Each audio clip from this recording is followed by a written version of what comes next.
selama ini Pram itu hanya dipahami sebagai aktivis kiri, sastrawan kiri, yang mantan sastrawan lekra. Padahal Pram ini latar belakangnya seorang Jawa. Apakah nggak ada kemungkinan Pram itu mengalami semacam pengalaman spiritual? Katanya Pak Edi. Coba Mas sampean teliti itu, barangkali ada data-data yang menunjukkan Pram itu ya beda dengan yang selamanya dikesankan orang.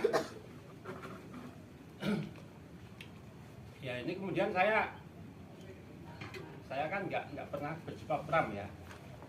Saya itu 2006 mulai kuliah itu Pram sudah meninggal. Mungkin ini Pak Taufik Razen, teman akrabnya ini sudah pernah ketemu dengan beliau. Jadi nggak bisa mengkonfirmasi apakah Pram memang mengalami peristiwa-peristiwa yang dalam tanda kutip ajaib, magis dan sebagainya. Selama ini yang saya baca itu ya dari karya-karya kayak Pasar Malam, kemudian perburuan, kemudian itu yang tetralog dulu itu ya novel-novelnya itu. Saya kemudian berburu data dan saya menemukan karya-karya adiknya Pram, di antara Pak Kusalahtor, di antara buku ini. Kemudian bukunya Pak Susilo Ton. Pak Susilo Ton itu bikin buku tentang itu ada 5. Pram dalam buku, Pram dalam kelambu dan sebagainya itu ada 5. Dan beliau menceritakan tentang kisah-kisah pribadi Pram.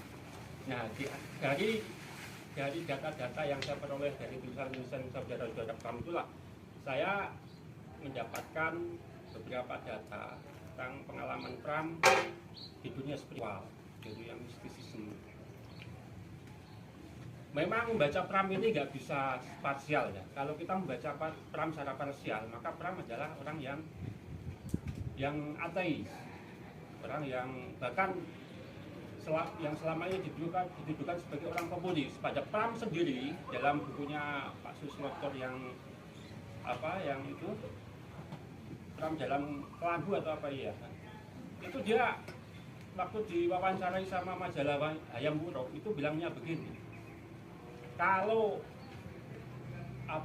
saya dituduh komunis itu jelas salah karena saya nggak pernah mempelajari Marxisme, Leninisme ataupun Stalinisme. Kalau ada persamaan pemikiran saya dengan pemikiran Marx, maka saya pastikan Marx yang mengutip saya.